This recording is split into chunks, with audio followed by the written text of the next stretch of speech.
આજે તો નીકળી ગયા ત્યાં પેલા એક્સિડન્ટ જોઈ લીધો અને બપોરે બધા બોયઝ નીકળી ગયા નાસ્તો કરવા માટે અને સાંજે પાવર કટ થઈ ગયો તો બધા બહાર ઊભા રહી ગયા. તો જય શ્રી કૃષ્ણ મિત્રો, સવારે તૈયાર થઈને નીકળી ગયા ઓફિસ જવા માટે. ત્યાં તો રસ્તામાં નાનું એવું એક એક્સિડન્ટ થયું હતું. બધા આજુબાજુ જોતા હતા અને ત્યાંથી આગળ વધ્યા. ત્યાં વેસુમાં પહોંચ્યા જ્યાં ઝેનજી લોકોની ડ્રીમ કાર દેખાઈ. બસ તો એ જોઈને પહોંચી ગયા ઓફિસની લિફ્ટમાં અને ત્યાં એક મસ્ત મજાનો વિડીયો ઉતારી દીધો અને ઓફિસે જઈને સીધું કામ જ શરૂ કરી દીધું. પણ આ એડિટરની જગ્યા બદલી નાખી અને અમરાજભાઈ સાથે કંઈક લેપટોપની વાતચીત ચાલતી હતી. એટલામાં આવી ગયો લાલેશ અને લાગી ગયા બધા કામે.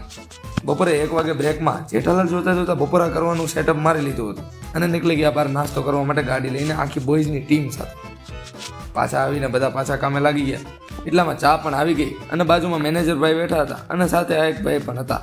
અને 6:30 વાગે આજુબાજુ વયો ગયો હતો પાવર અને થઈ ગયા બધી અંધારા.